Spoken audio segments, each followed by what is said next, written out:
Alright, magandang morning, barangay Pagkasyon at barangay Kachuan.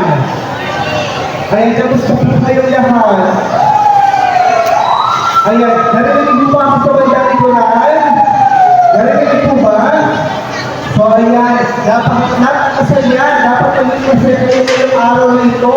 Dahil ngayong araw na ito ay natatanggap ninyo ang biyaya na talaga namang pinaghandaan at ginawa ng effort ng ating lokal na pamahalaan ng bayan ng Kapalonga.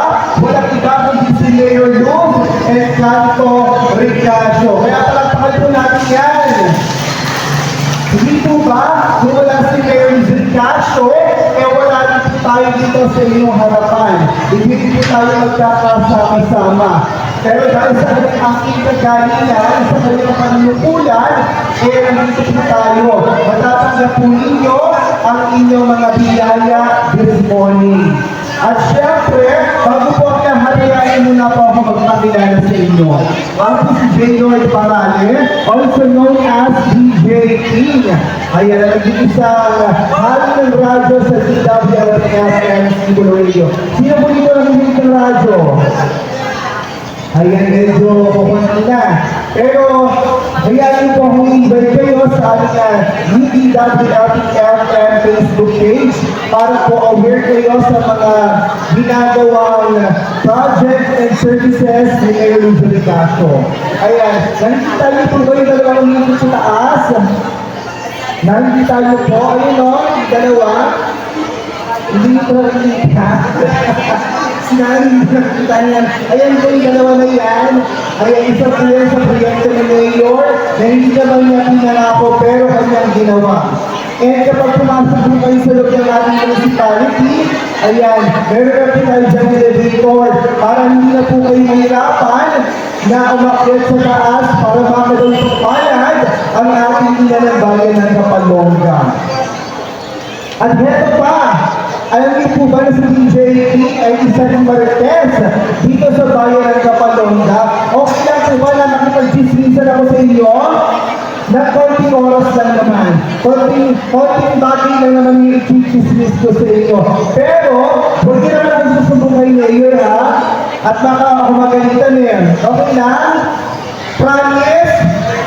Promise niyo ang susubong kay Mayor? Okay, ito yung chismis ko sa inyo. Alam niyo po ba, yung bayan ng Kapalonga ay mayroon ng college? Dahil yan sa panunukulan ng Administrasyong Ricacio. Palakpakan po natin ulit, Mayor Luz and Santo Ricacio. Yes po, yan po ang una kong chismis sa inyo. Bukod po sa public high school, meron na po tayong kolehiyo dito sa bayan ng Kapalonga. Dinala po ni Mayor Luz Ricacio ang Camarines Norte State College Kapalonga Annex dito po sa ating bayan. Para po, sabi ni Mayor, hindi na po natin kakailangan ng pagpupunta sa iba't ibang lugar, hindi na po natin kakailangan ng pang lumayo.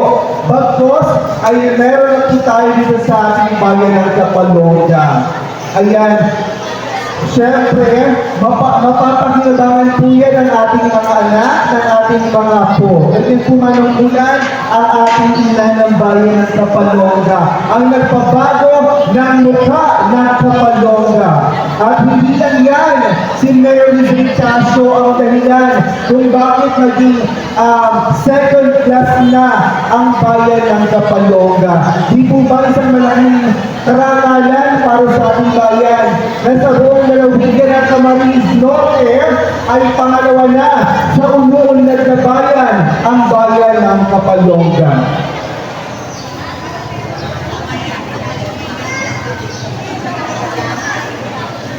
Okay, and announcement lamang po, wala pa po yung CR sa taas na ginagawa pa lang po. Yung CR po natin nasa bandang lingkod, dyan na lang po kayo mag-CR. At syempre, para po sa kalaman ng lahat, napakarami na pong pasilidad, mga magagandang kalsada, ang ipinagawa ni Mayor Luz Ricacio sa loob lamang po ng 3 taon sa kanyang panunungkulan.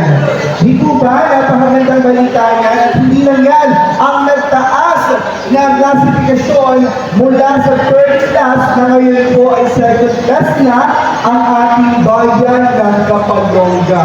At syempre, patuloy po natin mamahalin at susuportahan ang ating ina ng bayan ng Kapalonga sa darating na Mayo 2025 para tuloy-tuloy ang mga biyaya inyong matatanggap.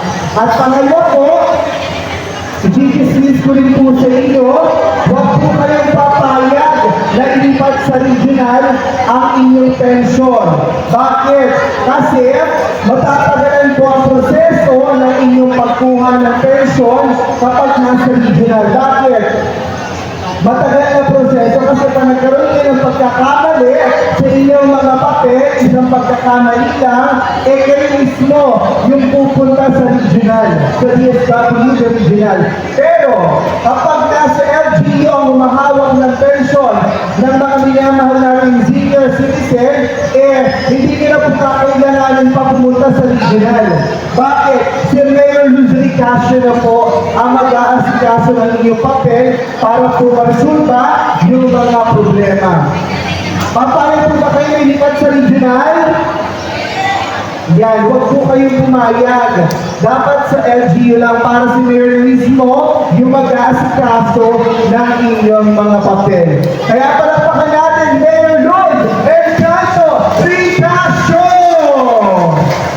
Ayan, yung hindi ko nakikita pumapalakpak, hindi namin ibibigay. Kaya naman ipakita niyo yung inyong malakas na palakpak. Mayor Luz Ricasio! Yan, maraming salamat po sa inyong lahat. Sama-sama po tayo sa pagsuporta sa ating mayor sa darating na Mayo 2025. Muli po, maraming salamat at magandang umaga.